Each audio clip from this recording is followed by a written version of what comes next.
Hey, good morning guys, Tush coming at you. Saturday, May the 13th. And we're just at T-minus 127. Little Ted in the garage this morning to keep us company. Anyway, the main objective this morning is to get this up on a stand. I'm feeling a little cluttered up this morning. I got stuff everywhere, quickly running out of space. So I really need to get that on the stand. And some things put away, tools, engine hoists, transmissions, starter motors, heads. Anyway, we'll clean it all up shortly, but let's try to get that on the stand first. Alright, I think we're going to do a side mount. We'll see how it goes. Alright guys, the engine's on the stand. It's not exactly perpendicular, but it'll do. I had to do some customization on my mount, so I've done a side mount onto the where the engine mounts would normally mount. I like that location better than the rear of the engine. This seems a little more beefier to me, and plus I can get to the front of the engine and to the rear of the engine if need be. So I'm happy with that. It spins freely. I can spin it over no problem. So I'm happy with that. So I think we're going to clean up this mess and get a little bit more organized. It's driving me crazy out here. So we'll put the tools away, put the engine hoist away, and get that engine a little better situated in the middle of the garage, and then we'll probably dig into it a little bit. Gonna take a bit of a break first. Alright guys, we've got the garage cleaned up and we've got our tools put away and organized, so we're back to feeling better about our working conditions. So we're going to continue on now disassembling the engine, and as you can see I've got my table out. I'm probably going to get a blanket or something to put on there, and we're going to lay the parts out accordingly on there. Remember that cleanliness is important when you're doing an engine rebuild, so maybe not at this particular stage, but anyway, as far as an organizational perspective, this table will help to lay all the parts out and keep them in order. I thought I'd show you something kind of interesting. Let me just grab a flashlight here. I was taking a quick look at the pistons sitting on a milk crate beside the engine, and I just happened to see something shiny. So I thought, get a kick out of this. Check that guy out. You see that? It's a hose clamp. God knows how long it's been in there. So lucky it didn't get caught in a lifter or in a push rod. So we'll pull that out and take a quick look at it, see if it's got any wear on it. I don't think it does, but we shall see. Anyway, we're gonna get cracking. So there you go. If anybody needs a good used hose clamp, this one's well lubricated. So first time I've seen that in an engine before. I normally see old oil ring tabs and that kind of stuff, but yeah. Anyway, that's kind of interesting. So let's start tearing this thing apart. Alright guys, so we're going to try to take you through step by step on this, and the first thing I want to do is take off this crank snout.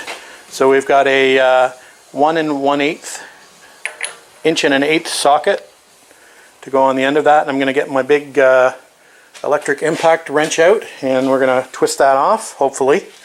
And then we're going to remove the pulley, remove the timing cover. We're going to remove some ancillary bits like the lifting hook, and we're going to remove the petcock for the coolant. Probably remove that last remaining stud. And after we do that, we'll probably flip it over. So let me get to work on that stuff first. Alright guys, the crank snout and the pulley is off, and at this point it's always a good time to take a picture of that timing cover and the fasteners, because there's a mixture of fasteners on this timing cover and you want to put them back in the right location. So you can see a mixture of bolts, nuts, and slotted screws.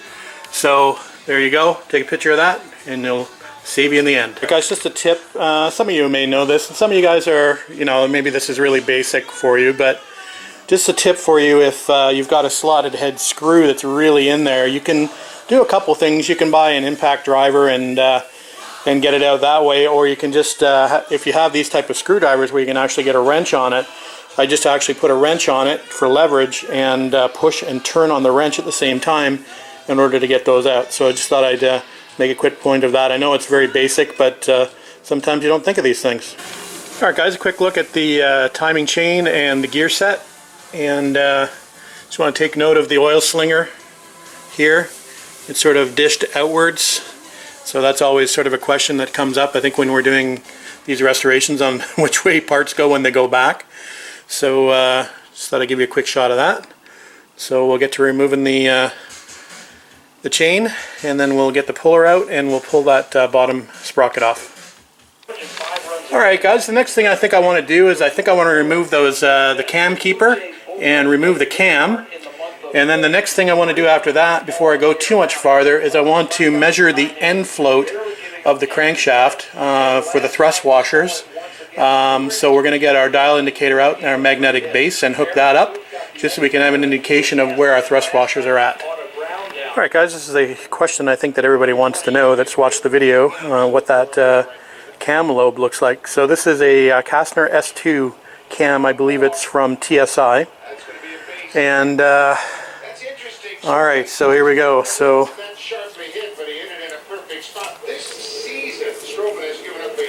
it actually doesn't look that bad. It's got a small pit. Sorry, I'm not even focusing on there. Small pit there on the top. But definitely a problem there with quite a bit of pitting.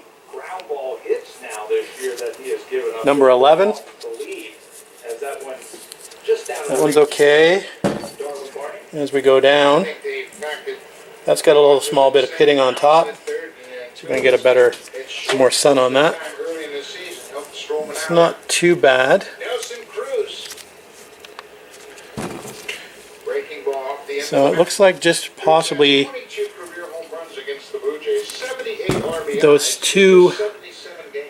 That one's got some marks on it, some pitting, and the last one, not bad. So anyway, it looks like we're in for a new cam, so that's unfortunate, but hey, it is what it is. It's funny that this one's not as bad as that one, but that will warrant a new cam and new lifters. Alright guys, we'll continue on. Alright guys, so what we're going to do now is we're going to flip the engine over. We're going to take the oil pan off, and that will allow us to move the crank a little bit more easily fore and aft to check the thrust washer play.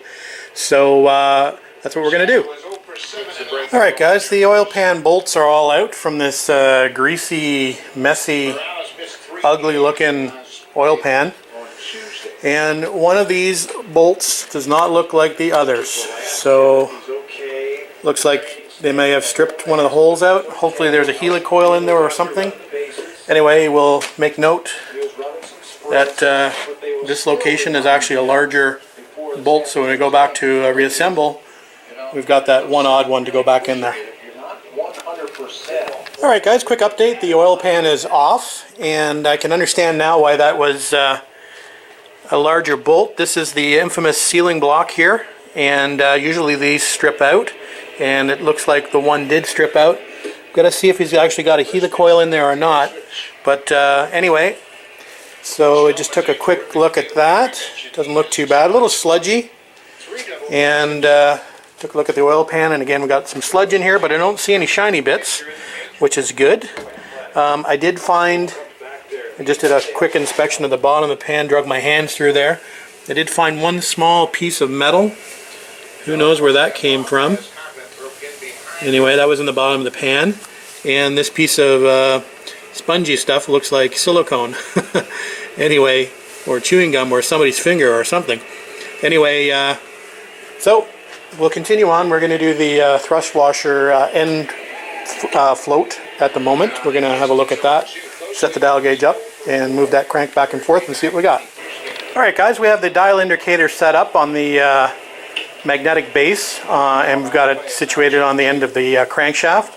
So we've got a big screwdriver here. We're just going to give that crankshaft a bit of a pry backwards, and we'll see what our end float is. It's supposed to be, I believe, off the top of my head, 0.006 to 0.008 is the tolerance. And have a look at this. Just going to switch hands. Hang on for a sec. Grab a hold of the camera. Alright, ready? Here we go. So it looks like about 0.009. So just outside of spec. So we'll have to have a look at the thrust washers. Alright guys, just thought I'd give you a quick shot of that. Here's a physical look at the crankshaft movement if you can see it. That's all there is. Alright guys, that's it. We'll move on.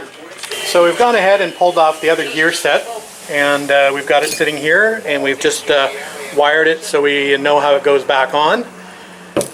There is a few different ways to screw this up, believe it or not. So it's always good to just wire it the way you took it off. Obviously remove the end plate as well. So there that is there. So next thing we're going to do after a break for lunch, I think we're going to remove the oil pump. And then we'll start removing pistons, and ultimately we'll get the crank out. Alright guys, that's it for now. Gonna go for lunch. We'll be back. Alright guys, we're back after a quick bite of lunch, and we're going to remove that oil pump. Then we're going to go after removing some pistons. So we'll remove the rod bearing caps, and we'll have a look at the bearings and see what they look like. Well, the curse has struck again. So the first three pistons are out. Actually, the bearings don't look too bad. Then I'm pulling out the fourth one, and it comes out of the bore really easily. And then, check that out. Wow. So that's not good. So, yeah, do some investigation into that. I wonder if this little piece over here that I found in the oil pan is part of this piston breaking from over here. You see I'm missing a little piece there. That actually might be, that piece right there might be that little piece I found in the oil pan. Anyway, that's unfortunate. We'll keep going. Alright guys, deep breath. Anyway, okay, all the pistons are out. Actually, all the bearings look very good. So it looks like on number 5, looks like there's same sort of stress fracture happening there as well. You can see a bit of a crack starting to form there on that piston. So not sure if that's just fatigue or a detonation. I'm not sure. But anyway, this could have been a lot more catastrophic had that piston come apart when the engine was running. So I haven't yet looked at the cylinders closely, but I think they're okay. The rings are fine. So anyway, we'll see when we get the crank out, and we'll get the block flipped back over, and we'll have a look then. So we're going to work on the main bearings now. Alright guys, just coming up to 5:30, and the block is now completely torn down. So for those of you who are interested on the crank, does need some polishing. There are no fingernail catchers on there, but definitely needs a good polish. Here's the connecting rod bearings. They actually look pretty good. There's a few. And here's the main bearings, and they actually look pretty good too.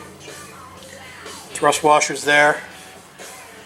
So we're going to stand that crank up. I know you're not supposed to lay them down, so don't yell at me. Anyway, we'll flip the block over, and we'll have a look at the cylinders, and we'll see if that broken piston did anything to the cylinder. I don't think it did. If you remember, I did a compression test on this engine before I tore it down, and the compression readings were really good. I'll have to go back and read what number 4 was compression wise. But anyway, let's flip it over, and we'll take a look at the bores and see if that's made any damage in there.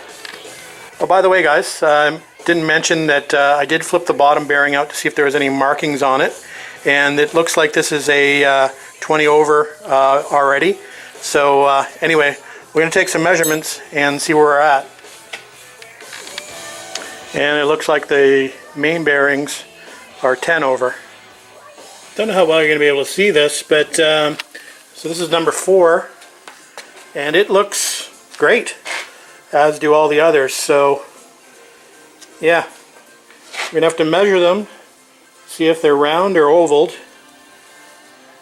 and for size. So I think we may have a visit from Elon coming up in the near future with his bore gauge. Anyway, I just want to give you a quick shot of that. So what I think I'll do now is probably going to take a few still photos, and we'll probably call it an afternoon.